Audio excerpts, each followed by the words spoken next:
دین اسلام نے ہمیں بچے کی پیدائش سے قبل حتیٰ کہ جو اسباب ہیں اس سے بھی قبل ہماری شریعت اسلامیہ نے بہت شاندار رہنمائی فرمائی ہے۔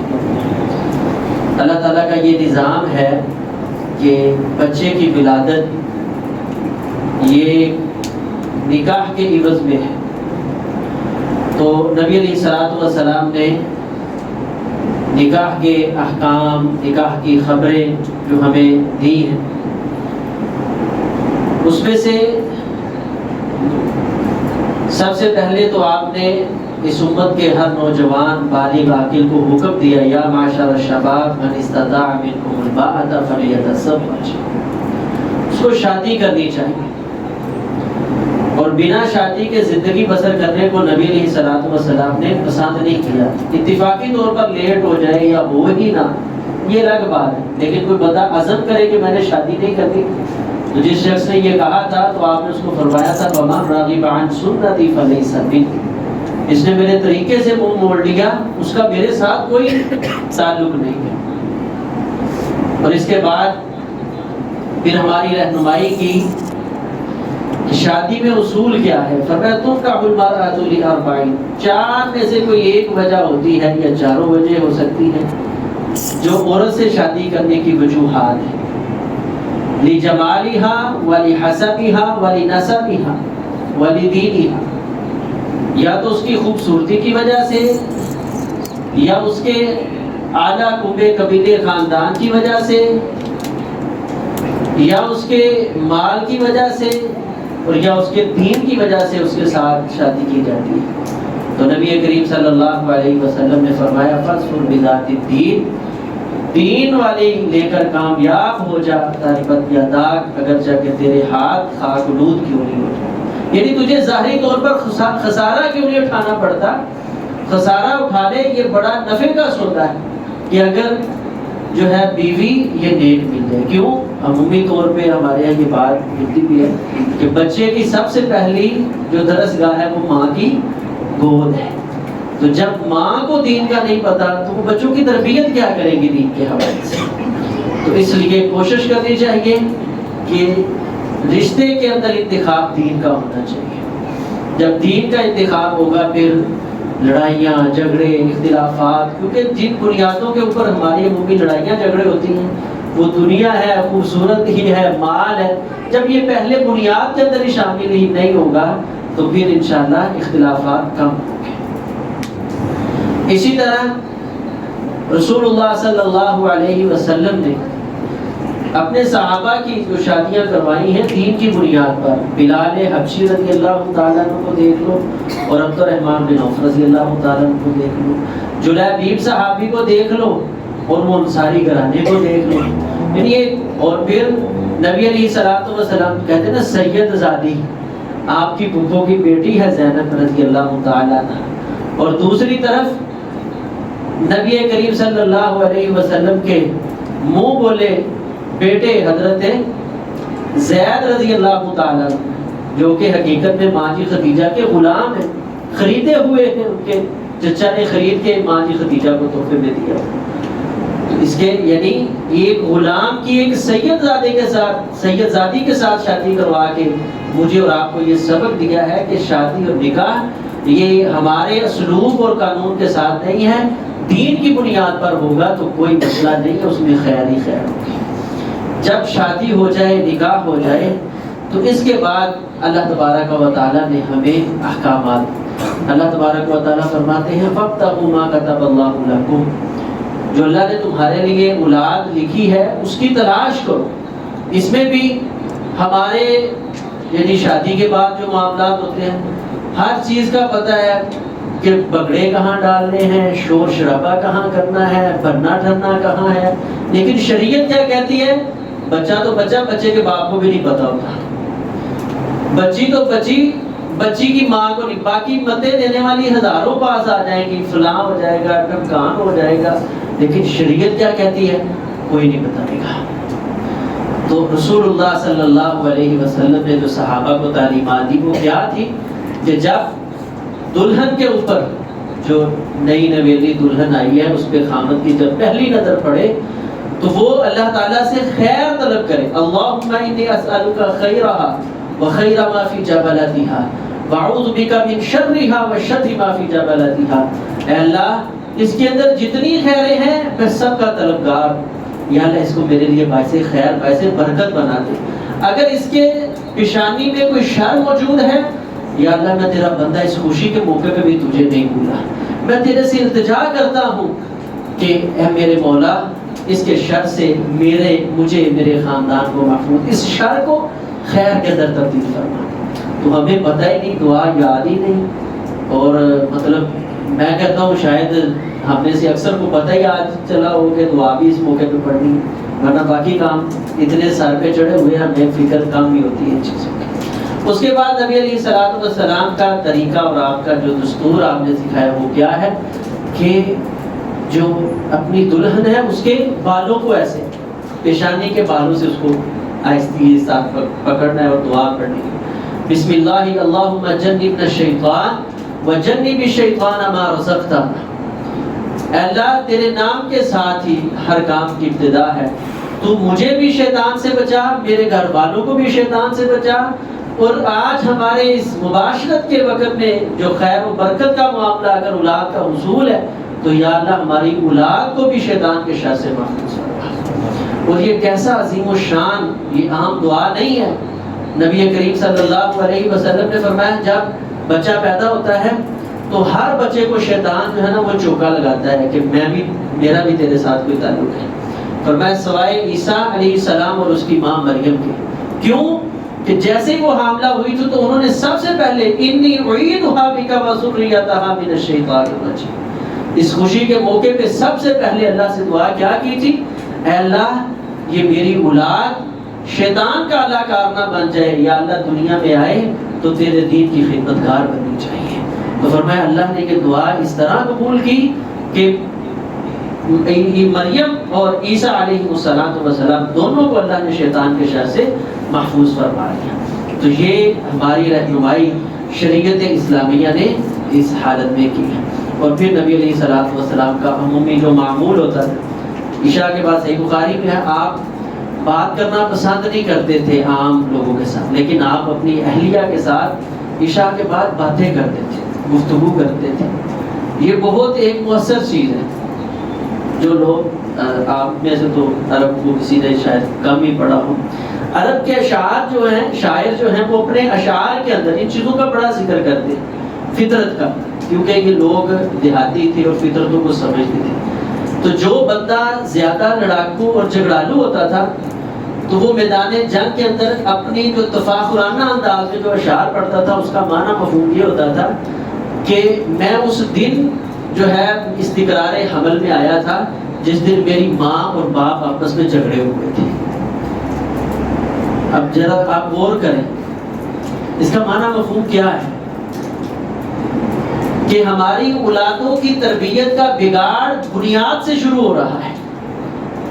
اگر اولاد ماں باپ کی آپس میں سیٹنگ اچھی نہیں ہے، نبی علیہ الصلوۃ والسلام کا اچھا یہ اتنا مخفی سا عمل امہات المومنین نے نبی علیہ السلام کی یہ اتنی سی مخفی جو آپ کی حالت اور عادت ہمارے تک پہنچائی، اس میں فوائد ہیں ہمارے لیے کہ آپ مانوس کرتے، گفتگو کرتے. اور یہی چیز جو ہے ان کے عرب پریکٹیکل لوگ کو اپنا بتاتے کہ اولاد لڑاکو اور جھگڑالو کب ہوتی ہے، نافرمان اور بدتمیز کب ہوتی ہے، جب خامد اور بیوی کی آپس میں اسٹیٹک اچھی نہ ہو. تو ہمارے ہاں شادی کے پہلے 2-3 مہینے تو شاید اب تو یہ بھی مشکل ہے، پہلا مہینہ ہی تو تھوڑا سا سیٹنگ میں ہوتا ہے. اس کے بعد تو پھر مطلب اگر اپنی سیٹنگ ہو بھی تو پھر دائیں بائیں سے سیٹنگ خراب کرنے والا چکر شروع ہو جاتا ہے. تو خدا را اپنے بچوں کی اگر تربیت چاہتے ہیں تو یہ بنیاد ہم نے رکھنی ہے کہ خصوصاً جو مباشرت کے ایام ہیں ان دنوں میں لڑائی جھگڑے اور اختلافات کو ختم کریں. اور یہ میں نے جو اپنے عزیز دوست ہیں ان سے بھی پھر اس طرح یعنی کہ یار یہ چیز شریعت بھی بتا رہی ہے، عرب بھی بتا رہے ہیں، اس میں کیا؟ پھر انہوں نے اپنے اپنے بچوں کو، آپ بھی غور کریں کہ جس بچے کی پیدائش کے دورانیے میں گھروں میں لڑائی جھگڑے ہوئے ہیں نا، وہ بچے ذہنی طور پہ آپ کے ساتھ نہیں ہیں. یا آپ ذرا تجربہ کریں اپنی جو ہے نا وائف کے ساتھ، ذرا جو بچے بگڑے ہوئے ہیں، اب بچپن میں ضدی ہیں، ذرا بیٹھ کے سوچنا آج کہ کیا واقعتاً ایسی بات نہیں؟ اور ہم دنیا کا ہر کام، موبائل، اپنے بچوں کو سکھاتے کہ اس طرح کی باتیں سکھاتے ہوئے ہمیں شرم پڑی آتی ہے. بچوں کو اس طرح کی بات سمجھائیں گے نا، مائیں اپنی بیٹی کو سمجھانے لگیں تو ان کو شرم آنے لگ جائے گی. باپ کو بالکل ہی بہت زیادہ شرمسار ہوتا ہے، وہ تو اپنے بیٹے کو کچھ سمجھا ہی نہیں سکتا شریعت کی بات. تو خدا را اپنے اندر یہ شرمساری ایسی ختم کرے. ماں ام سلمہ نے ایک انتہائی حساس مسئلہ نبی علیہ السلام سے پوچھا، اور پوچھنے سے پہلے فرمایا ان اللہ لا یستحی من الحق، اللہ کے رسول بات تو بڑی شرم والی ہے لیکن اللہ حق بات کرنے سے نہیں شرماتے، میرا مسئلہ ہے میں آپ سے پوچھوں گی. حتیٰ کہ اس مسئلہ پوچھنے کے بعد عورتوں نے اپنے کپڑے جو چہرے ہیں وہ کپڑوں کے ساتھ ڈھانپ لیے اور کہا آج تو اس نے جو ہے عورتوں کو رسوا کر کے رکھ دی. لیکن نبی علیہ السلام نے کوئی نہیں ڈانٹا، آپ نے حق بات ان کو بتائی ہے. تو یہ جو شیطانی اللہ کار سوچ ہماری بنی ہوئی ہے، نہ یہ خطبات میں بات آ سکتی ہے، نہ یہ دروس میں بات آ سکتی ہے، نہ جو ہے ہماری نجی مجلسوں میں یہ گفتگو ہو سکتی، نہیں نہیں جو یہ پڑھتے والی باتیں پڑھتے میں رہنے دو. وہ ماں جی عائشہ نے تو ایک ایک جو ہے نبی علیہ السلام کی ادا ہمارے تک ذکر کی ہے. کس لیے؟ لقد کان لکم فی رسول اللہ اسوۃ حسنہ، اللہ کے پیغمبر علیہ الصلوۃ والسلام کی مکمل زندگی ہمارے لیے بہترین نمونہ ہے. اللہ تبارک و تعالی نے اس میں ماں کی جو ہے طرف اشارہ زیادہ کیا ہے، اور فرمایا کیونکہ مشقت تکلیف، کہیں اللہ نے اس کو پر کے ساتھ، کہیں وہن کے ساتھ اس چیز کو حملت امہ وہنا علی وہن، فرمایا اس کی ماں نے مشکل در مشکل جو ہے نا اس کو اپنے پیٹ میں اٹھایا ہوا ہے.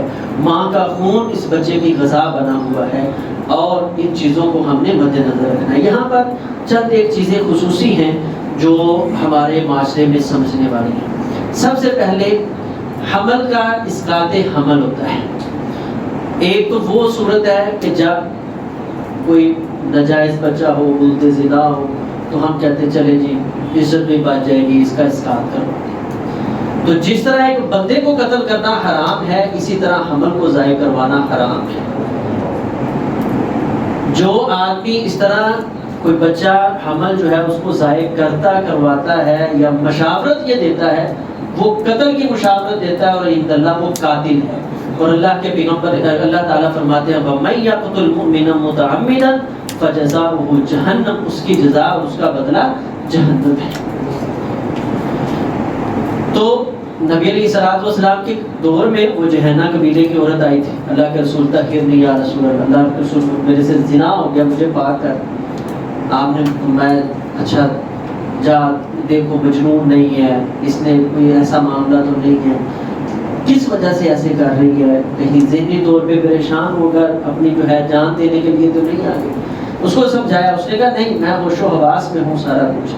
آپ نے چند دن اس کو مہلت دی، پتہ چلا کہ یہ حمل کی حالت میں. آپ نے یہ نہیں کہا کہ چلو انہوں بھی مارو، مدعا بھی مکاؤ، نہ رہے بانس نہ بجے بانسری ہیں، وہ ولد زنا کیا کرے گا دنیا میں آگے. آپ نے اقامت حد، وہ چیز جس کے بارے میں خود صحیح مسلم میں نبی علیہ السلام نے فرمایا ایک حد اگر اس دنیا میں نافذ ہو جائے تو اللہ اتنی برکتیں نازل فرماتے ہیں جتنی 40 دن بارش نازل ہو تو دنیا یہ زمین جو ہے برکات پیدا کرتی ہے، ایک حد نافذ ہونے سے. تو آپ نے اس کو مؤخر کیوں کیا ہے کہ کسی نفس کو قتل کرنا، وَلَا تَقْتُلُوا النَّفْسَ الَّتِي حَرَّمَ اللَّهُ إِلَّا بِالْحَقِّ، جس نفس کو میرے رب نے تمہارے اوپر حرام کر دیا ہے اس کا اسقاط کروانا تمہارے اوپر اسی طرح حرام ہے جس طرح دوسرے کسی مسلمان کا قتل کرنا اوپر تمہارے حرام ہے. بعض ڈاکٹر مشورت، بعض دوسری صورت ہوتی ہے جی یہ ناقص الخلقت ہے، اس کا دماغ نہیں بن رہا، اس کے جو نا اعضاء الٹراساؤنڈ میں صحیح نہیں آ رہے، اس کا یہ مسئلہ ہے وہ مسئلہ ہے، اس کا اسقاط، یہ آپ کے لیے پریشانی بن جائے گا سر.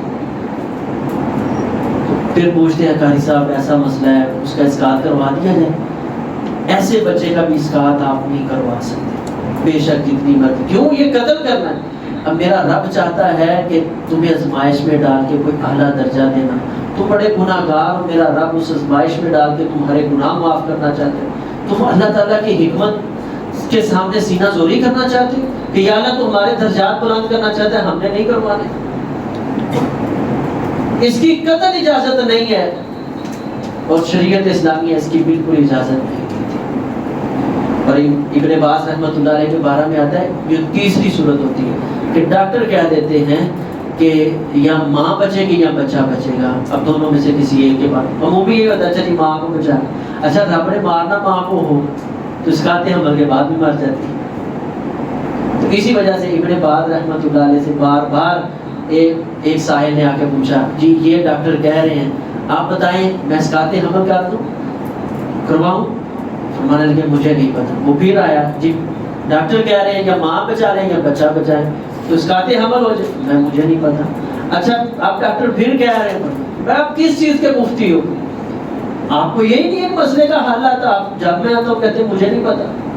فرمایا یہاں اصل مسئلہ جو ہے وہ حکمت دنائی اور دلائل کا نہیں، یہاں مسئلہ ایک نفس کو قتل کرنے کا ہے۔ ابن باز کو کس نے جرأت دی ہے کہ جس کو رب نے حرام کیا اس کو قتل کرنے کا حکم دے دیا؟ اس لیے ایسے مسائل علماء سے نہیں پوچھنے چاہیے، نہ بس آپ صبر کریں، آزمائش ہے اس پہ صبر کریں۔ اگر اللہ نے مزید آپ کی آزمائش نہیں رکھی تو چند دنوں میں وہ خود ہی ختم ہو جائے گا اس کے معاملے۔ آپ پیش قدمی نہ کریں اور نہ ایسے مسئلے میں علماء کو پریشان کیا کریں۔ وہ ہمارے جو سادے علماء ہوتے ہیں وہ کہتے ہیں ٹھیک ہے جی جان بچانی تو بڑی ضروری ہے، اچھا ایک جان بچانی ضروری ہے تو دوسری جان قتل کروانا بھی ضروری ہے۔ اللہ کی حکمتوں کو وہ ہم سے ہماری عقل سے ماورا ہے، اس لیے ایسا کوئی قدم اٹھانا شریعت اسلامیہ اس کی اجازت نہیں دیتی۔ نبی علیہ الصلوۃ والسلام نے فرمایا تھا میں تمہیں جو کبیرہ گناہوں کے سرغنہ کبیرہ گناہ ہے وہ بتاؤں وہ کیا ہے؟ ان میں سے فرمایا الاشراک باللہ وعقوق الوالدین، والدین کی نافرمانی اور اللہ کی ذات کے ساتھ شرک، اور وہ نفس جس کا گناہ کوئی نہیں ہے آپ اپنی منشا سے آ کے اس کا قتل کر دیتے ہیں، صرف آپ کی سوچ اس کی بنیاد ہوتی ہے۔ شریعت اسلامیہ اس کو اکبر الکبائر میں شمار کرتی ہے، کبیرہ گناہوں سے بھی کبیرہ گناہ اکبر الکبائر، اس لیے اس طرح کا کوئی عمل جو ہے وہ شریعت اسلامیہ اس کی ہمیں اجازت نہیں دیتی۔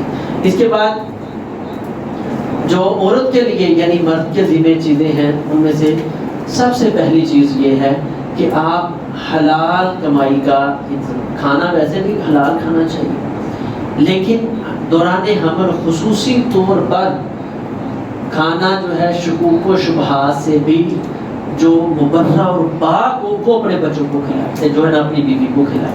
اس کی وجہ کیسے؟ مسلم کی روایت ہے، رسول اللہ صلی اللہ علیہ وسلم نے فرمایا وَكُلُّ لَحْمٍ يَنبُتُهُ الْحَرَامُ، ہر وہ گوشت کا ٹکڑا جو حرام سے پلا ہے۔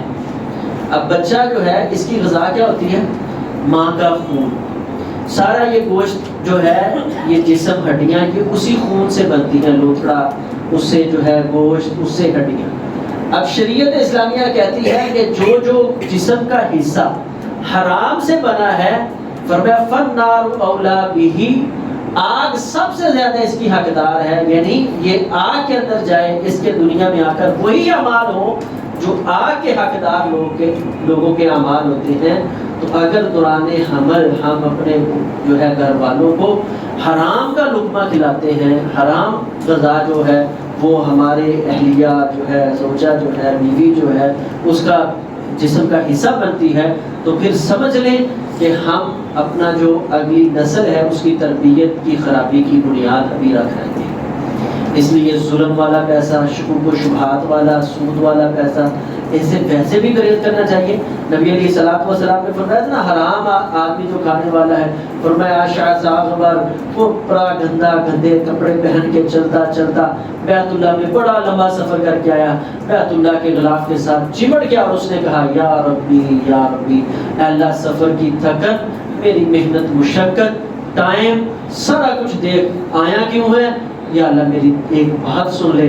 تو اللہ کیسے جواب دیتے ہیں مطعمک حرام وملبسک حرام ومشربک حرام این یستجاب لک، تو نے کھایا بھی حرام کا، پیا بھی حرام کا، پہنا بھی حرام کا، آج تیری دعا کس طرح قبول کی جائے؟ تو حلال رزق کی طرف آئیں، یہ اولین چیزوں کے اندر چیز شامل ہے، اور ہمیں جو ہے اولین طور پر ان چیزوں کا خیال کرنا ہے۔ یہاں پر میں جو مائیں ہیں، عورتیں ہیں جو موجود ہیں، ان کو بھی پیغام دینا چاہتا ہوں، اور جو آپ احباب ہیں اپنی اولادوں کو اپنے گھر میں ان چیزوں کو سمجھائیں۔ اب ایک ہے ظاہری چیز حرام کھانا، ایک ہے کہ باطنی جو ہے حرام کھانا۔ غیبت اور چغلی ان ایام میں کرنا آپ سمجھ لیں ڈبل ٹرپل آپ پہ حرام ہو جاتا ہے، اور نبی علیہ السلام نے اس کی ایک نہیں 101 مثال دی ہے کہ جو آدمی چغلی کرتا ہے، غیبت کرتا ہے، کسی مسلمان بھائی کا عیب اس کی پشت پہ بیان کرتا ہے، وہ اسی طرح ہے ایحب احدکم ان یاکل لحم اخیہ میتا فکرہتموہ واتقوا اللہ۔ فرمایا کہ چغلی کیا کی ہے، اس نے غیبت کیا کی ہے، اس نے گویا اپنے مسلمان بھائی کا مردہ حالت میں جو موجود تھا اس کا گوشت کھا لیا۔ اور نبی علیہ السلام نے اس کی بڑی مثالیں دی۔ ایک مرتبہ آپ نے ویسے حکم دیا، آج سارے جو میرے امتی ہیں نا سب نے روزہ رکھنا ہے، دوپہر کا وقت ہوا تو تم کی طبیعت بڑی خراب ہوئی، اللہ کا شکر آپ اجازت دے دیں روزہ افطار کر لیا جائے، صحت اجازت نہیں ہے۔ آپ نے 2-3 بار جب ان کا پیغام آپ نے فرمایا ان کو نا میری طرف بھیجو، جب ان کو بھیجا آپ نے وہ سائڈ پہ جا کے نا کہہ کرو، جب انہوں نے کہہ کی تو خون کے لوتھڑے نکلے۔ امام ابن کثیر رحمہ اللہ نے تفسیر ابن کثیر میں اس واقعے کو نقل کیا، تو وہ حیران اور پریشان۔ آپ نے فرمایا تمہیں پتہ ہے آج انہوں نے اللہ کی حلال کردہ چیزوں کو تو چھوڑ دیا تھا، لیکن اللہ کی حرام کردہ چیزوں کو انہوں نے آج بھی استعمال کر لیا، اور انہوں نے کسی مسلمان کی غیبت کی۔ تو جب حلال یہ میری آپ کی ذمہ داری ہے کہ اپنے گھر تک پہنچانا ہے، تو گھر والوں کی ذمہ داری ہے کہ لقمے حلال کے کھا کے پھر اس کے بعد ایسے جسم کا حصہ اور غذا وہ چیزیں نہ بنائیں جو میرے رب نے سارا زندگی سارا سال ہر لمحہ میرے اور آپ پر حرام کی ہے۔ تو یہ ایسی چیزیں ہیں دوران حمل جو بچوں کی تربیت پہ برے اثرات مرتب کرتی ہیں۔ غیبت سے چغلی سے بچا جائے، اس کے بعد ذہنی طور پر فریش رہا جائے، اور جو ہے جو حمل کی حالت میں ہے اس عورت کو جتنا ہو سکتا ہے آپ فریش رکھیں۔ کیوں؟ کیونکہ بچہ یہ ساری دارالسلام نے کتاب شائع کی ہے کہ آپ ماں بننے والی ہیں، وہ صرف عورتوں کے نہیں مردوں کے بھی پڑھنے والی۔ اس میں انہوں نے سائنس کے جو ہے نا تجزیے کے ساتھ ہی ساری چیز کو ظاہر کیا ہے، شریعت کو بھی اور سائنس دونوں کو مد نظر رکھ کے، کہ دین اسلام نے ان چیزوں کو کیوں اتنی ترجیح دی ہے کہ جو بچے عورت کے جو اثرات ہوتے ہیں 9 ماہ کے اندر، یہ بچے کے اندر کنورٹ ہوتے جاتے ہیں، اور بچہ وہی عادات وہی خصلتیں وہی مزاج جو ہے اپنے اندر لے آتا ہے جو 9 مہینے اس کی ماں نے اپنا مزاج رکھا ہے۔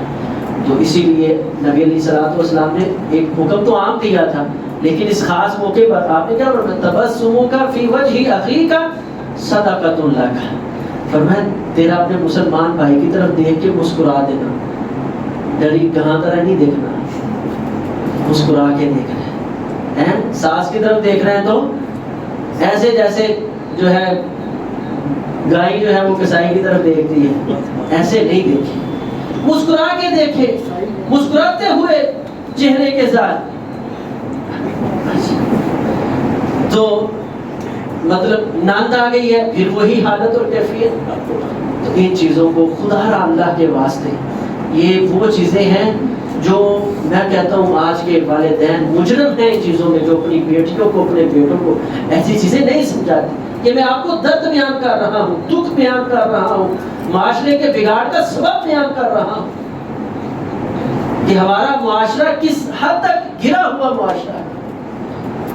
تو اس حالت میں اپنی بیٹیوں کو نصیحت کریں کہ بیٹا جتنا ہو سکتا ہے آپ کی جتنی دعائی لازم ہے، آپ کی غذا لازم ہے، اس سے کئی درجہ زیادہ آپ پر یہ لازم ہے کہ آپ اپنے ذہن کو اپنے وجود کو فریش رکھیں، جو بھی آپ کے سامنے ہے یہ سمجھ کر کہ میرے نبی نے میری تعلیم کی ہے کہ مسکرا کے دیکھنا یہ صدقہ ہے، اس موقع پر مجھے صدقہ کرنے کا زیادہ حکم ہے، اللہ کا شکر ادا کرنے کا زیادہ حکم ہے، تو میں اس موقع پر زیادہ سے زیادہ اپنے آپ کو فریش رکھوں اور مسکرا کے دیکھوں۔ تو یہ چیزیں بنیادی طور پر جو ہیں ہم نے دیکھنی ہے۔ اس کے بعد دعا کثرت کے ساتھ ماں بھی کرے، باپ بھی کرے. جیسے میں نے پہلے ماں جی حنا کی دعا کا ذکر کیا ہے کہ جب ان کو پتہ چلا کہ اللہ نے میرے پر رحمت کی ہے تو اللہ سے اپنی اولاد کے حق میں دعا کی. اسی طرح انبیاء اپنی اولاد کے لیے دعا کیا کرتے تھے. سورۃ فرقان کے آخر میں بھی ہم نے ذکر کیا کہ عباد الرحمن کی صفات کیا ہیں. وہ اپنی اولاد کے لیے دعا کیا کرتے ہیں, ربی حب لی من الصالحین فحب لی من لدنک غلاما زکیہ. اے اللہ بہترین عمدہ نیک پارسا اے اللہ اولاد چاہیے. پھر اللہ تعالیٰ دعاؤں کو رد نہیں کرتے, پھر فرماتے ہیں ہم سید سردار قصور صالحین میں سے ہم آپ کو بیٹا عطا کر رہے ہیں. تو اولاد کی جو ہے امید پر اللہ سے کثرت کے ساتھ دعائیں اور اللہ کی ذات کا شکر ادا کرنا, یہ چیزیں ہمارے لیے ضروری ہے, لازم ہے. اس کے بعد اگلا مسئلہ آ جاتا ہے زچگی کا مسئلہ. اس میں بھی ہمارے ہاں بہت زیادہ جو ہے افراد و تفرید کے معاملات ہیں. کچھ تو غذاؤں کا معاملہ ایسا ہے کہ عمومی طور پہ جو ہے عام نارمل ڈلیوری یہ آسان ہے, اپریٹ کی طرف جانا پڑتا ہے. بہرحال کوئی بھی صورت ہو, اس میں جس قدر سطر کی حفاظت ہو سکتی ہے وہ کرنی چاہیے. جس قدر کر سکتے ہیں اس وقت. یہ ہمارے جو ڈاکٹر حضرات ہیں ان کے لیے خصوصاً یہ چیزیں ہیں کہ اس موقع پر جو ہے بے آبرو کرنا, بے پردہ کرنا اور بالکل ان چیزوں کا خیال نہیں کرنا, اور اس چیز کو کوئی عیب نہیں سمجھا جاتا. شریعت اسلامیہ نے اس چیز کی بڑی سختی کے ساتھ جو ہے ممانعت کی ہے. نبی علیہ السلام نے فرمایا کسی عورت کو کسی عورت کا سطر دیکھنے کی بھی اجازت نہیں ہے. ایک عذر ہے, ضرورت ہے, مجبوری ہے, وہ ایک الگ چیز ہے کہ اب اس مجبوری میں جو ہے یہ معاملات ہیں. لیکن جو ہمارے ہاں عمومی نظام چلتا ہے اس سے گریز کرنا چاہیے. ڈاکٹر سے ہمارے عمومی لوگ پرائیویٹ جو ہے ایسا کام ڈلیوری وغیرہ ہوتی ہے تو آپ ان کو جو ہے بزور زبان کہہ سکتے ہیں کہ جی یہ ہمارا حق ہے اور جو ہے سطر کی جس قدر ہو سکتا ہے آپ نے حفاظت کرنی ہے. اس طرح بھی آپ کو نہیں کرنا. اور اس کی اللہ تعالیٰ نے یہ تو ان مومن عورتوں کی صفات ذکر کی ہیں. نبی علیہ الصلوۃ والسلام نے فرمایا تھا جس نے یہ اپنے دل کے اندر جذبہ رکھا ہوا احسنت فرجہا, کہ اس نے اپنی شرمگاہ کی حفاظت کا شوق اور جذبہ اس کے دل کے اندر موجود ہے. کل قیامت کا دن ہوگا, میرا رب اس عورت کو کہے گا جنت کے 8 دروازے تیرے لیے کھلے ہیں, جس میں چاہے تو داخل ہو جائے. تو اس کے لیے ہم جو یہ یعنی اس مجبوری کے نام پہ بلا وجہ اس طرح کے معاملات ہوتے ہیں جن کی ضرورت نہیں ہوتی وہ بھی اندر موجود ہوتے ہیں. آپ بزور زبان ان لوگوں کو سمجھائیں, قائل کریں کہ شریعت اس کی اجازت نہیں دیتی, اخلاقی اقدار اس چیز کی اجازت نہیں دیتا, اور ہم بھی اس چیز کی آپ کو اجازت نہیں دیتے. اس کے بعد اللہ تعالیٰ اولاد دے, اللہ تعالیٰ کا شکر ادا کرے. اور جب پتہ چلے کہ آپ کے بھائی, آپ کے جو ہے عزیز و اقارب میں سے بیٹی کو اللہ نے اولاد کے ساتھ نوازا ہے تو اس کو مبارکباد دیں. اور اس کے لیے دعا ہے. اللہ کے پیغمبر علیہ الصلوۃ والسلام دعا کیا کرتے تھے, اور امام ایوب سختیانی رحمۃ اللہ علیہ سے بھی دعا منقول ہے. اسی طرح حسن بصری رحمۃ اللہ علیہ وہ بھی جو ہے دعا دیا کرتے تھے, یعنی مبارکباد کے وقت آپ کو دعا دیں. شکر الواہبہ, تو دینے والے کا شکر گزار بن جائے. اور ورزقت برہ وبلغ اشدہ, تو تجھے اس کی جو نیکی ہے وہ پہنچا دی جائے, اور یہ جو ہے جوانی کی منزلوں کو پالے. یہ اس طرح دعائیں ان کو دیں. اگر آپ عربی زبان میں, بہتر تو یہ ہے کہ عربی زبان میں جو یہ ائمہ سے مرویات ہیں, ایوب سختیانی رحمہ اللہ سے, حسن بصری رحمہ اللہ سے, یہ دعائیں آپ یاد کر کے اس کو دعائیں دیں. اگر ایسے نہیں تو بہرحال اللہ تعالیٰ جی خیر و برکت والا معاملہ فرمائے, آپ کے لیے دنیا آخرت میں آنکھوں کی ٹھنڈک بنائے, ہر قسم کے شر سے محفوظ فرمائے. اس طرح کی دعائیں دیں. اور اس کے بعد جو اہم ترین معاملہ ہے وہ ہے اذان اور روٹی. اذان دینے کی جتنی روایات ہے سند کے اعتبار سے یہ ضعیف ہے. یہ روایات مسند احمد میں بھی آتی ہیں، جامع ترمذی میں بھی آتی ہیں، لیکن سند کے اعتبار سے یہ ساری ضعیف ہے، لیکن سلف کا ایک جمہور کا عمل چلتا آ رہا ہے، اور نبی علیہ الصلوۃ والسلام کی حدیث ہے کہ میری امت کبھی ضلالت پر اکٹھی نہیں ہو سکتی، گمراہی پر اکٹھی نہیں ہو سکتی۔ اس حدیث کے پیش نظر علماء نے کہا کہ سلف یہ عمل کرتے آئے ہیں، اس لیے بچہ یا بچی اس کے کان میں اذان دینا، اور یہ تو ثابت ہے کہ اذان سے شیطان بھاگتا ہے، اور ولادت کے وقت جو ہے وہ شیطان آ کے بچے کو تنگ کرتا ہے۔ تو اس مقصد کے پیش نظر بچے کے کان میں اذان کہہ لینا، اس اذان تک کی اجازت علماء دیتے ہیں، باقی وہ تکبیر والا ہم نے خود تھوڑا سا بینچ لگایا ہوا ہے، اسے تھوڑا سا گریز کرنا ہے۔ تو صرف اذان جو ہے بچے کے کان میں، کئی فوٹے پوچھتے ہیں جی قاری صاحب سجے کانچے اذان تے کھبے کانچے تکبیر، ایسا کوئی معاملہ نہیں، صرف اذان کی اجازت وہ بھی جمہور کے عمل سے ہے۔ اس کے بعد جو اگلا کام ہوتا ہے وہ ہے گٹھی دینا۔ اپنے نبی علیہ الصلوۃ والسلام جب مدینہ میں آئے تو جو بھی بچہ پیدا ہوتا اس بچے کو نبی علیہ السلام کی مجلس میں لایا جاتا، اللہ کے نبی علیہ الصلوۃ والسلام کھجور چبا کر اس بچے کے منہ میں ڈال دے، اور یہ وہ چیزیں ہیں یعنی گٹھی جو ساری زندگی بچے کے اوپر اثر انداز ہوتی ہے، جو آپ کے خاندان میں، آپ کے علاقے میں، آپ کی نظر میں اچھا نیک آدمی ہے، جو ہے صالح آدمی ہے، اس کے پاس لے کر جائیں، اس سے دعا کروائیں، اور اس سے اپنے بچے کو، اپنی بیٹی کو گٹھی بھی دلائیں، یہ بھی مسنون عمل ہے۔ اس کے بعد ہے بچے کا نام رکھنا۔ ہمارے عمومی ہاں یہ ہے کہ 7ویں دن بچے کا نام رکھا ہے، لیکن اس 7ویں دن تک رکھنا ہے، یہ نہیں کہ 7ویں دن رکھنا ہے۔ وہ پچھلے بھی ہم نے ساتھ اس چیز کو ذکر کیا تھا، وہ مجھے یاد آ گیا بالو سے کہ 7 دن جو ہے ہم پوچھتے ہیں کہ کیا نام رکھا ہے، ارے تو 4 دن کا بھی تو ہوا ہے جی، ہے ارے بالو ہی ہے، تو 7ویں دن جا کے یہ کچھ بنے گا، ایسے نہیں ہے۔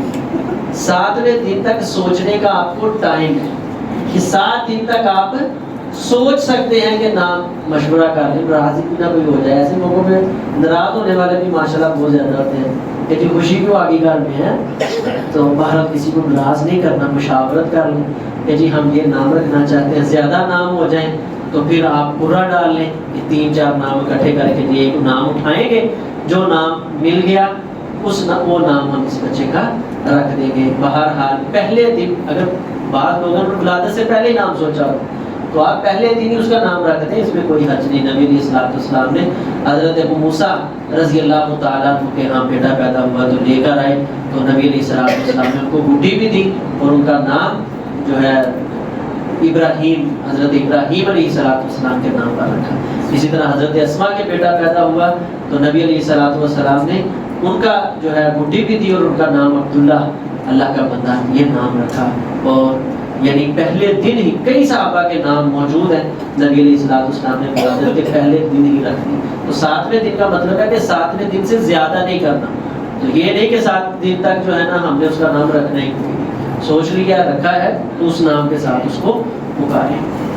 اس کے بعد ہے عقیقہ، یہ بڑا اہم عمل ہے۔ نبی علیہ الصلوۃ والسلام نے فرمایا الغلام مرتہن بعقیقتہ، ہر بچہ جو ہے یہ گروی رکھا ہوتا ہے اپنے عقیقے کی وجہ سے، یعنی جب یہ پیدا ہوتا ہے تو سمجھ لیں اس کے اوپر لازم ہوتا ہے کہ اس کی طرف سے خون بہایا جائے، نہیں تو اس کی صحت، اس کی فراوانیاں، اس کی آسانیاں، اس کی آسائشیں اللہ تعالیٰ نے یہ گروی رکھ دی۔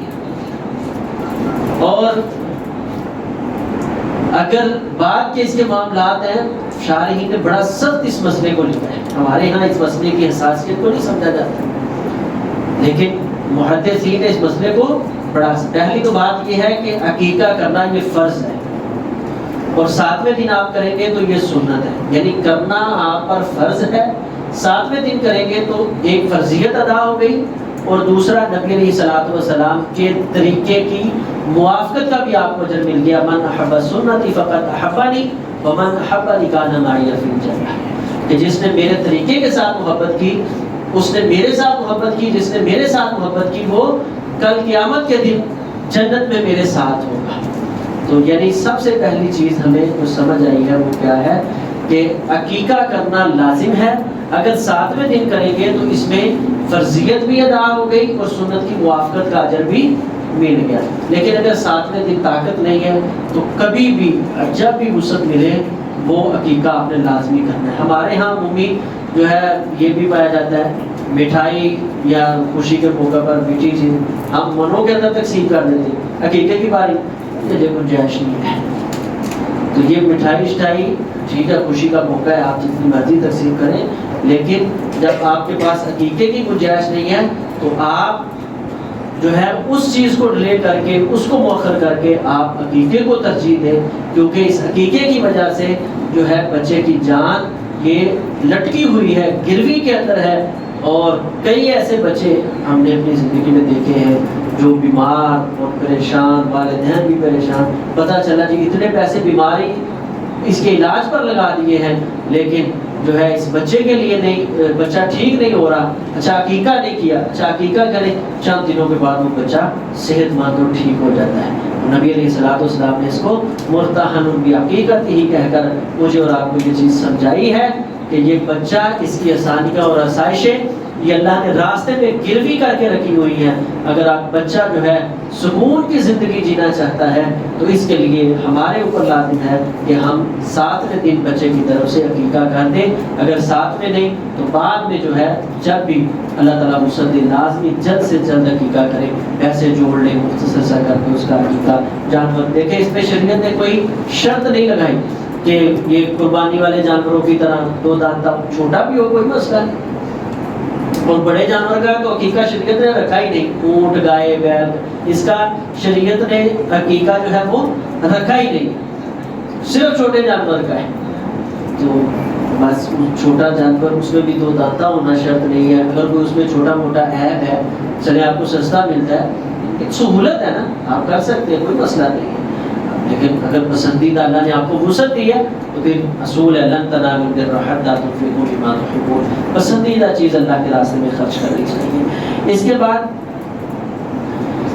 ہمیں یہ چیز سمجھنی ہے کہ اس بچے کا ہم نے جو نام ہے وہ کس طرح رکھنا ہے. سب سے پہلے یہ ذہن میں رکھیں کہ نام کے جو ہے نا وہ زندگی کے اوپر, بندے کے اوپر بڑے اثرات ہوتے ہیں. اگر نام کا معنی مفہوم درست نہیں ہے تو اس بچے کی زندگی پہ اس کا بہت زیادہ اثر ہوتا ہے. ایک تو صحیح بخاری کی روایت ہے, نبی علیہ الصلوۃ والسلام کے پاس ایک قافلہ آیا, جماعت اسلام قبول کیا. آپ عادت تھی ایسے بیٹھے آپ پوچھتے بھی آپ کا کیا نام ہے, پوچھا تو وہ کہنے لگا میرا نام ہے حزن. حزن عربی میں کہتے ہیں غم کو. آپ نے صبح صبح ہی غم مل گیا, مطلب ملے کون مل گیا کہ غم مل گیا, تو اچھا نہیں نام. تو آپ نے میں ایسے نہ کروں تیرا نام سہل رکھ دوں, آسانی. کوئی یہ ہاں کیا آج کس سے ملاقات ہوئی, آج آسانی سے مل کے آیا. تو وہ کہنے لگا جی دیکھیں میرے باپ نے نام رکھا ہے, بڑا پیارا لگتا ہے, لوگوں میں مشہور ہے, اب کہاں دوبارہ تعارف کرواتا پھروں گا جی میں حزن نہیں ہوں, میں سہل ہوں. اب میں ٹھیک ہے. سعید بن مسیب رحمۃ اللہ بہت بڑے تابعی گزرے, ان کے یہ دادا لگتے تھے, ان کے بیٹے یعنی مسیب تھے. تو یہ فرماتے ہیں کہ جب تک دادا جی ہمارے خاندان میں زندہ رہے نا بڑی بڑی خوشیوں کے موقع پر بھی کبھی خوشی محسوس نہیں ہوتی تھی. ایسے ہی ہوتا تھا جیسے کوئی فطرتی طور پر گھر کے اندر غم موجود ہے.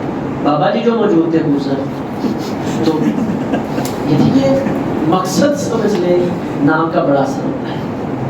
تو جب یہ حدیث میں موجود ہے, اسی طرح بولتے مجھے وہ یاد آ گیا, حضرت عمر بن خطاب رضی اللہ تعالیٰ کے پاس ایک شخص آیا تو آپ نے اس کا نام پوچھا, میں تیرا نام کیا, کہتا ہے جبرا. جبرا عربی میں کہتے ہیں آگ کے انگارے کو. تو میں تیرے باپ کا نام, کہتا ہے شہاب. شہاب کہتے ہیں شعلے کو, تو یعنی انگارہ شعلے کا بیٹا.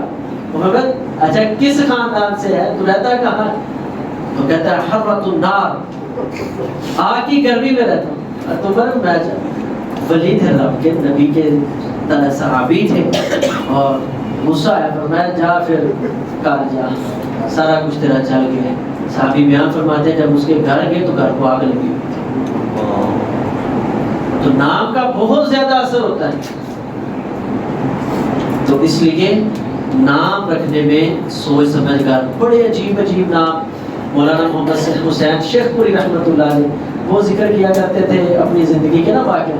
کہتے ایک دن میں سفر، بزرگوں نے سنا ہوگا مولانا محمد حسین شیخ پوری رحمۃ اللہ علیہ کو، تو کہتے میں یعنی درس وہ تقریر بھی ماشاءاللہ 3 گھنٹے 2.5 گھنٹے کرتے، تو ایسے درس دے کر کہتے واپس آیا تھکا ہوا تھا، تو ابھی آنکھ ہی لگی ہے، تو وہ کہا لا مولانا صاحب اللہ نے بیٹا دیا، اچھا نہیں مبارک، کوئی نام بتائیں. ہمارے لگے پسندیدہ نام عبداللہ عبد الرحمان، تو یہ کہتے نہیں جی یہ تو بڑے لوگوں کے نام، کوئی اور رکھ. کہتے میں نے مطلب اللہ کی صفات کے ساتھ ملتے جلتے اور نام بتائیں، تو کہنے نہیں جی کوئی اور بتائیے بڑے مشہور نام. تو میں نے پھر جو ہے صحابہ کے ناموں پہ نام، کہنے لگے جی یہ بھی بڑے مشہور ہے، کوئی جو نہ کسی نے رکھا نہ ہو کوئی ایسا. کہنے لگے اچھا ایک نام ہے ابلیس، یہ کسی نے نہیں رکھا، یہ رکھ لو پھر یہ ٹھیک ہے. تو پھر یہ ہماری دیکھیں چوائس کیسی. تو ایسے کاموں سے ہمیں بچنا ہے کہ ایسی بھی یعنی ہم نئے کام کہ بس کوئی نا عجیب سا نام بتائے تو کبھی کسی نے نہ رکھا. تو پھر بابا جی تھے وہ ماشاءاللہ اللہ نے بڑی ذہانت سے نوازا ہوا، انہوں نے میں نے کہا پھر اس کا نام تو پلیز رکھ لے، یہ آج تک کسی نے رکھا، وہ ایک ہی ہوا ہے. اس لیے نام اچھے رکھتے. نبی علیہ السلام نے فرمایا اللہ کے پسندیدہ ناموں میں سے جو نام ہے وہ کیا ہے؟ عبداللہ اور عبد الرحمن. اس کے بعد اللہ کی صفات کے ساتھ عبد الغفار، عبد القہار، عبد الستار، اس طرح کے نام جو اللہ کی صفات کے ساتھ لفظ عبد لگا کر اللہ کے یہ پسندیدہ ناموں میں سے. اس کے بعد اللہ کے نبی صلی اللہ علیہ وسلم کے نام پر نام رکھیں. نام ہمیشہ انسان کس نام پہ رکھتا ہے؟ جس ذات کے ساتھ محبت اور عقیدت ہو. تو ہمارے ہاں یہ ایک فتنہ چلا ہے جی محمد نام نہیں رکھنا. حالانکہ صحیح بخاری کے اندر نبی علیہ السلام کی 7 احادیث موجود ہیں. آپ نے بار بار فرمایا سمو باسمی، سمو باسمی، میرے نام پہ نام رکھو، میرے نام پہ نام رکھو. اب یہ یعنی ہمیں صحیح بخاری سے حدیثیں نہیں، نام علماء کو سمجھ آتی ہیں، بڑے بڑے پڑھے لکھے بھی، بس اللہ تعالیٰ ان کے حال پہ رحم فرمائے. کوئی نہیں جی نہیں لو اب کیا کہیں گے ہم، یہ گستاخی ہو جائے گی، ایسے ہو جائے گا. اب موسیٰ علیہ السلام کی تو نام ہے، یعنی یہ نہیں ہے. اگر نبی کریم صلی اللہ علیہ وسلم کی نعوذ باللہ اس طرح گستاخی ہے تو پھر موسیٰ علیہ السلام کی گستاخی نہیں، عیسیٰ علیہ السلام کی گستاخی نہیں. یہ شیطان نے ہماری بات ماری ہے. نام اس وجہ سے رکھنے ہیں کہ ان ذاتوں سے ہمارا پیار ہے، تعلق ہے. آپ دیکھیں اہل بیت میں سے آپ کو اہل بیت کے ہر خاندان میں ہر گھر کے اندر ابو بکر، عمر، عثمان یہ نام ملیں گے، بار بار ملیں. کیوں؟ ان کو ان شخصیات سے پیار تھا، محبت تھی. تو اس لیے ہمیں سب سے زیادہ پیار کس کے ساتھ ہے؟ اپنے نبی جناب محمد رسول اللہ صلی اللہ علیہ وسلم. میں بلکہ آپ سب کو یہ تائید کرتا ہوں انشاءاللہ آپ عہد کریں، آپ کے خاندان میں جو بچہ پیدا ہوگا نا آپ نے اس کا نام محمد رکھنا ہے. تو نبی علیہ السلام کی سنت پر عمل ہوگا، آپ کی حدیث پر عمل ہوگا، اور دوسرا لوگوں کی یہ ذہنیت جو ہے وہ ختم ہوگی. تو نبی علیہ السلام کے نام پر نام. اس کے بعد دیگر انبیاء کے ناموں پر نام. اس میں یہ آپ ذہن میں رکھیں کہ جب ہم اس طرح اللہ کے پسندیدہ نام نبیوں کے ناموں پہ نام رکھیں گے پھر معنی پوچھنے کا کوئی مطلب نہیں ہے. پھر ہم نے کیونکہ پھر معنی کے اعتبار سے ہم نام نہیں رکھ رہے، پھر ہم ذات کے اعتبار سے اس کی موافقت کے اعتبار سے جو ہے نام رکھ رہے ہیں. میرے والد گرامی جب میں پیدا ہوا تھا تو بتاتے ہیں، ابھی بتاتے ہوئے تو انہوں نے کہا اس کا نام میں نے نا معاویہ رکھنا ہے. اچھا معاویہ نام کیوں رکھنا ہے؟ فرمایا وہ بڑا نا مدبر آدمی تھا. حضرت امیر معاویہ رضی اللہ بہت بڑے سیاست دان آدمی تھے، مدبر آدمی تھے. تو وہ فرمایا کرتے یعنی والد گرامی کہ اس کا نام میں نے معاویہ رکھنا ہے تاکہ یہ دین لوگوں کو حکمت کے ساتھ سمجھا. تو میں اب کئی دفعہ اللہ کا یہ فضل اپنے اوپر دیکھتا ہوں، سمجھتا ہوں کہ الحمدللہ لوگوں کو بات سمجھانا، لوگوں کو قائل کرنا، بڑے بڑے مسائل میں لوگ اٹکے ہوتے ہیں، وہ چھوٹی سی بات کرتے ہیں، اللہ کا فضل ہو جاتا ہے، اس کو بات سمجھ آ جاتی ہے. تو میں اس میں اپنے نام کا جو ہے وہ بھی بڑا اکثر سمجھتا ہوں اللہ کے فضل. تو یعنی نام آپ اس سوچ میں رکھنا ہے کہ اس بندے کے اندر یہ خصوصیات موجود تھی تو وہی خصوصیات میرے اس بیٹے کے اندر موجود. انبیاء کے ناموں پہ نام. اس کے بعد صحابہ کے ناموں پہ نام رکھیں. تو وہ تب بھی معنی کا آپ نے خیال نہیں کرنا. ہاں ایسے نام جیسے بعض صحابہ کے نام اسود ہیں، بعض صحابہ کے نام کلب آتے ہیں، ایسے نام نہیں رکھنے وہ یعنی جیسے حزن تھا. یہ چند ایک نام ہے جن کا معنی مفہوم مناسب نہیں ہے اور شریعت اسلامیہ نے اس کو پسند نہیں کیا. باقی جو دیگر صحابہ کرام کے نام ہیں ان ناموں پہ آپ نام رکھیں، خلفائے راشدین کے نام پہ، اشرا مبشرہ کے نام پہ، بدری صحابیوں کے نام پہ، جو خندق والے ہیں ان صحابیوں کے نام پہ اپنے اولاد کے نام رکھیں. اور اس کا بہت زیادہ اثر جو ہے اپنی زندگی کے اوپر آتا ہے. اور نبی علیہ الصلوۃ والسلام نے فرمایا انکم تدعون یوم القیامۃ باسمائکم، کل قیامت کے دن تمہیں تمہارے ناموں کے ساتھ پکارا جائے گا اور تمہیں جو ہے تمہارے باپوں کے نام سے، ہمارے ہاں آپ کہتے ہیں ماؤں کے نام سے پکارا جائے گا. مسلم احمد کی صحیح روایت ہے، نبی علیہ السلام نے فرمایا تمہیں جو ہے تمہارے باپوں کے نام سے اور تمہیں تمہارے نام اور تمہارے باپوں کے نام سے پکارا جائے گا. اس لیے اپنا نام یعنی اپنی اولاد کا نام اچھا رکھو، اور اس سے کیا ہوگا جو ان کی اولاد ہوگی اس کا نام بھی اچھا ہوگا اور اس کے باپ کا نام بھی اچھا ہوگا. اسی طرح یہ ایک پوری چین چلے گی. تو جب ہم اپنی مرضی سے نام بیچ میں بگاڑ لیں گے تو کل قیامت کے دن اس طرح کا کوئی اعلان ہو گیا نا کہ جمرہ بن شاہ ادھر آ جائے، معاملہ بگڑ جانا ہے، ٹھیک ہے نا. تو اس لیے کوئی محبوب ترین نام نبی علیہ السلام کے صحابہ کے ناموں کے نام ایسے نام رکھنے ہیں. اس کے بعد 7ویں دن آپ نے عقیقہ کرنا ہے اور جو ہے بچے کا سر بنوانا ہے، ختنہ ہے وہ کروانا ہے. تو یہ سر بنوا کر حدیث کے اندر آتا ہے جو بال ہیں اس بالوں کے برابر چاندی جو ہے وہ آپ نے اللہ کے راستے میں صدقہ کرنی ہے.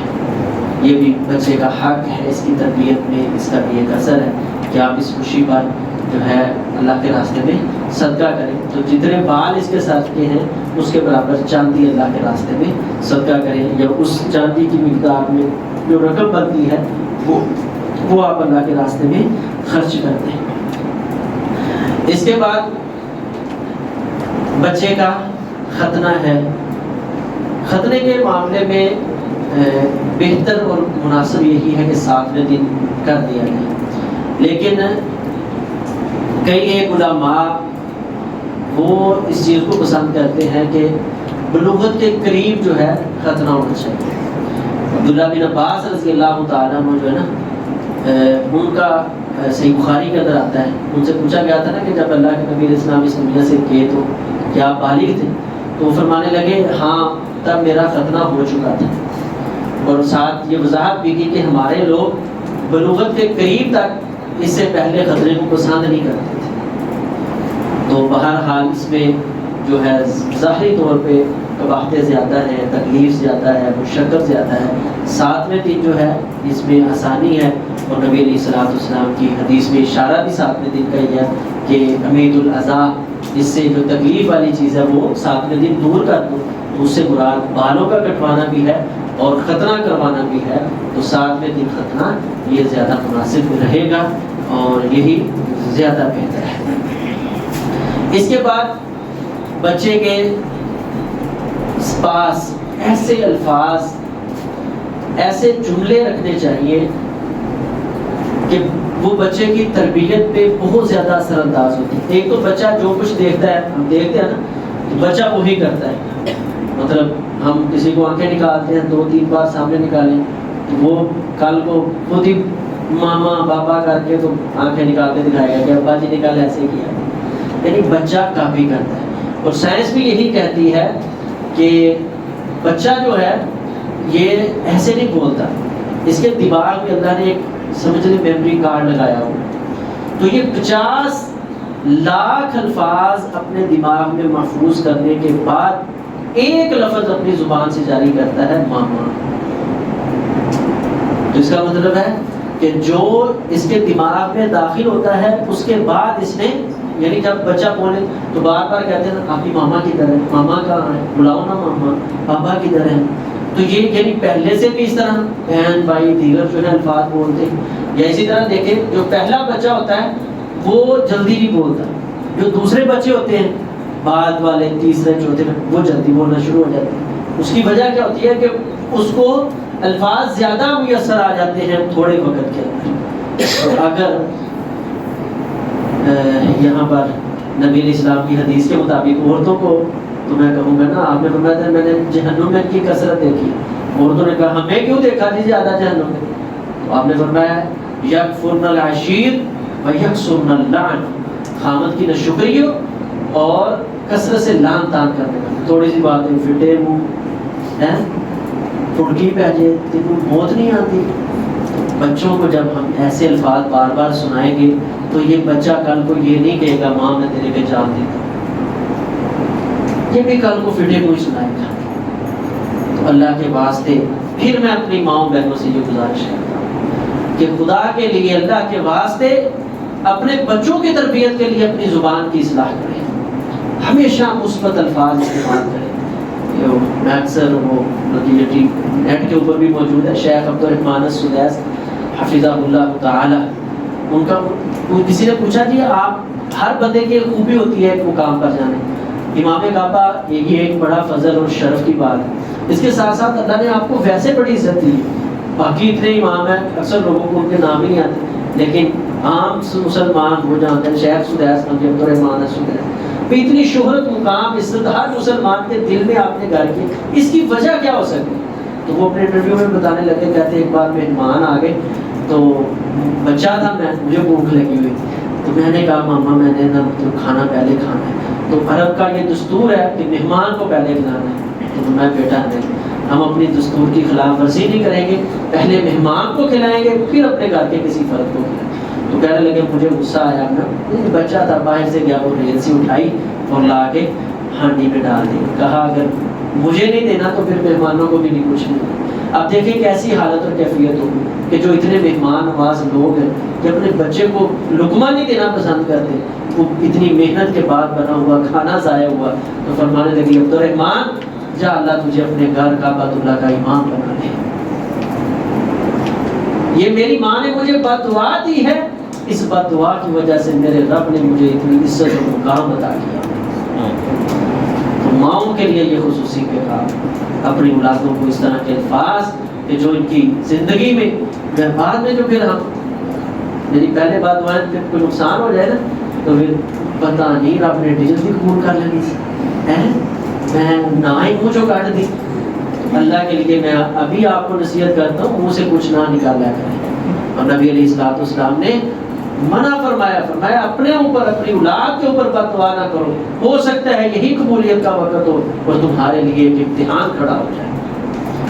اس لیے بچوں کے یعنی جب بولنا شروع نہیں ہوئے تو ان کے لیے ہم نے کیا کرنا ہے، ان کی ایسی تربیت، ایسا مزاج، ان کے سامنے ایسا طریقہ سلیقہ رکھنا ہے جس کے ساتھ یہ ہمارے بچے جو ہیں وہ الفاظ لیں، ایسے انداز سیکھیں جس کے ساتھ یہ کل کو ہماری عزت اور توقیر کا سبب بنے، نہ کہ ہماری رسوائی کا سبب بنے. اس کے بعد نبی علیہ السلام نے فرمایا اذا نطق صبیانکم فتعلموا لا الہ الا اللہ. جب بولنے لگ جائیں تو پھر باپ کو گالیاں نہیں سکھانی کہ باپ کو بیٹا گالی دے ہیں، ماموں کو دینا ذرا تھوڑی سی. چاچے مامیاں کو پڑھائی جاتے ہیں تو مامے چاچے کو پڑھائی جاتے ہیں، ایسا کام نہیں. بلکہ مسلمان گھرانے میں بچہ بولنے لگا ہے تو فرمایا فتعلموا لا الہ الا اللہ. سب سے پہلے اس کی زبان پہ جاری کرواؤ لا الہ الا اللہ. بچپن میں ہم دیکھتے تھے ماؤں کی یہ محنت ہوتی تھی. آج کل تو یہ چیز یعنی مثال بھی ملنے سے چلی گئی. مائیں محنت کرتی ہوتی تھی کہ بچہ پہلا لفظ بولے تو اللہ کا نام بولے، مائیں باقاعدگی کے ساتھ یہ سکھایا کرتی تھی. تو یہ نبی علیہ السلام کی تعلیم ہے. اس کے بعد بچے کو اللہ کی ذات پر توکل کرنا سکھائیں کہ بیٹا آپ میں مسائل، پریشانیاں، تکلیف، ساری چیزوں کا حل اور نجات یہ صرف اللہ کی ذات پر اعتماد اور یقین ہے. میں وہ آپ کو ایک واقعہ سنایا بھی تھا خطبہ جمعہ میں، شیخ ثناء اللہ زاہدی حافظہ اللہ تعالیٰ ساتھ کا بات کیا. وہ اپنے علاقے کا ایک واقعہ سناتے ہوتے ہیں اکثر. کہتے ہیں کہ ہمارے علاقے میں ایک اللہ والی تھی بڑی نیک، تو اس نے اپنے بچوں کی تربیت، جب بچہ اسکول جانا شروع ہوا تو گھر آتے کہتا ماما بھوک لگی ہے روٹی دے دو، ماما بھوک لگی. تو 2-4 دن بعد میں کہنے لگی بیٹا ماما کب روٹی دیتی ہے، روٹی تو وہ رب دیتا ہے، اس سے مانگا کر. تو کہتا ہے اچھا ہاں. دعا سکھائی کہ جب بھوک لگے تو پھر ہاتھ اٹھا کے رب سے کہنا یا اللہ مجھے بھوک لگی ہے روٹی دے، یا اللہ مجھے بھوک لگی ہے روٹی کھانے کو دے. تو یہ تربیت کرنے کے لیے کیا کرتی پہلے آنے کے بعد کھانا بناتی تھی، اب پہلے کھانا بنا کے اس کو جو ہے رومال میں ڈھانپ کے رکھ دیتی چنگیل میں، اور وہ بیٹے کو جب وہ مانگتا تو چنگیل اس کے سامنے رکھ دیتی، وہ اللہ سے دعا کرتا، تو بچے کے ذہن میں یہ تصور آ گیا کہ یہ اللہ روٹی اس میں ڈال رہا ہے۔ ایک دن کام کاج میں مصروف تھی تو بچہ آ گیا اسکول سے گھر، آتے اس نے اپنے دستور کے مطابق وہ چنگیل اٹھائی، وہ رومال اٹھایا، بیٹھ گیا اور اللہ سے التجا کرنے لگا، یا اللہ روٹی۔ جب ماں کے کانوں میں آواز پڑی تو ماں بھی سجدے میں گر گئی، یا اللہ بھول میں گئی ہوں، بندہ تو تیرا ہے، بچہ میرا ہے، بھول میں گئی ہوں، تو نہیں بھولا، تو قادر ہے کہ اس خالی جو رومال کے اندر بھی روٹی کو رکھ دے، لیکن اگر آج تو نے روٹی نہ رکھی تو اس بچے کا تیری ذات سے یقین اور اعتماد اٹھ جائے گا۔ فرماتے ہیں جب اس نے ایسے دعائیں کر کے بیٹے نے رومال کھولا تو اس کے اندر روٹی موجود تھی۔ ایسا یعنی بچوں کی تربیت میں یہ معاملہ کریں، بچوں کے اوپر ایسی محنت کریں کہ بچے جو ہیں وہ دین کے ساتھ اللہ کی ذات پر یقین، اعتماد، توکل ہو جائے۔ ہماری حالت اور کیفیت اس سے بہت دور جا چکی ہے۔ حضرت لقمان علیہ السلام نے اس سے آگے پھر اپنی اولاد کی جو ہے تربیت شروع کی، اور اس میں سب سے پہلا جو تعارف وہ یہی سمجھایا تھا، لا تشرک باللہ، اللہ کی ذات کے ساتھ شرک نہ کرنا، تیری غمی خوشی کا مالک صرف اللہ ہے۔ اس کے بعد نماز کی تلقین کی اور اچھے اخلاق کی، تکبر، نخوت، ان چیزوں کو دل سے نکال کہ ہم اپنے بچوں کے دلوں میں سارا کچھ داخل کرتے ہیں۔ جب ہم اپنے بچوں کو بٹھا کے کہتے ہیں نا وہ کوئی بات نہیں، کچھ جاتا ہے پورے علاقے کا، تو جو مرضی کر ہے، تو پھر وہ جب کل ماں کے سامنے بولتا ہے، باپ کو آنکھیں دکھاتا ہے، تو پھر ہم کہتے ہیں پتہ نہیں کیا کمی رہ گئی، محنت تو بڑی کی تھی۔ بچپن سے بچوں کے اندر عاجزی، انکساری، اہل اللہ کی جو مجلسیں ہیں ان کے اندر بچوں کو لے کر جائیں تاکہ بچوں کے اندر عاجزی اور انکساری پیدا ہو۔ اللہ تبارک و تعالی ہمیں صحیح معنوں میں قرآن و سنت کے مطابق اس پر اثر کرنے کی توفیق عطا فرمائے۔ اقول قولی ھذا استغفر اللہ لی و لکم ولسائر المسلمین۔